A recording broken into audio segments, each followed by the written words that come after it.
So I remember one time asking my wife, Jennifer, honey, I have to ask you this question. She says, what?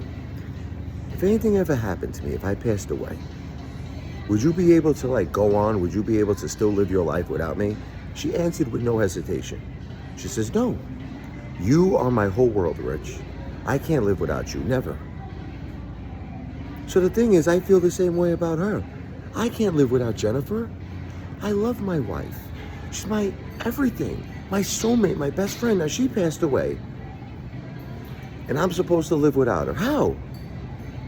Because I have our kids to take care of. That's the thing. Now, obviously, I love our kids, Michael and Sophia. They're everything to me. They're everything to me. They were everything to Jennifer. And I have to honor her. And I have to take care of our kids. And I will. But do you know how hard it is to live without my wife? We were supposed to do this as a partnership. We were supposed to do this as a team. She was too young, 46 years old. I think God should have knew that, right? I feel that in my heart. God should have said, now this is too young. 46.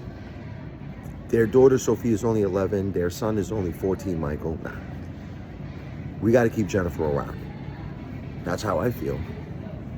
But for some reason, the divine plan that he has, Jennifer passed away at 46.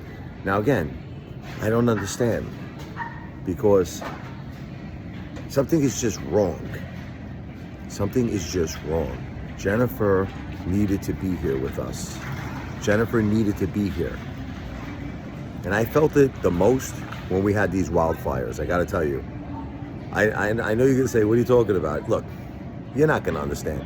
My wife comforted me.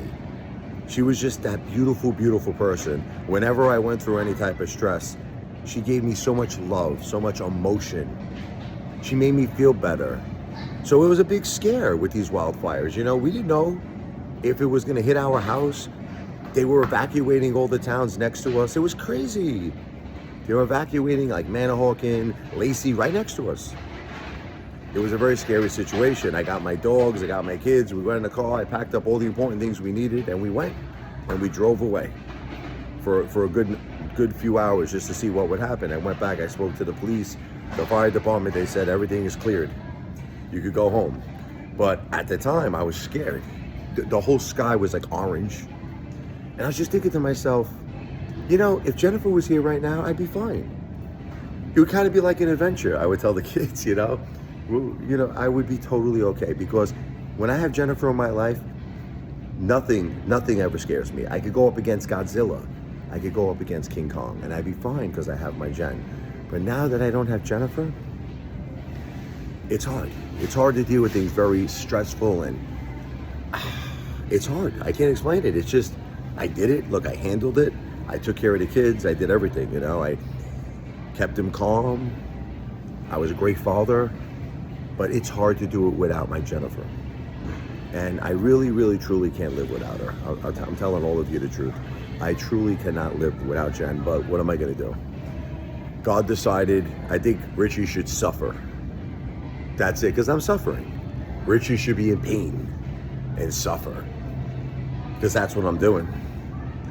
2 weeks later, he takes my mom too. Gotta be kidding me. So losing Jen alone, the most devastating, catastrophic thing in the world. Then 2 weeks later, my mom passes away. Then I lose my entire household income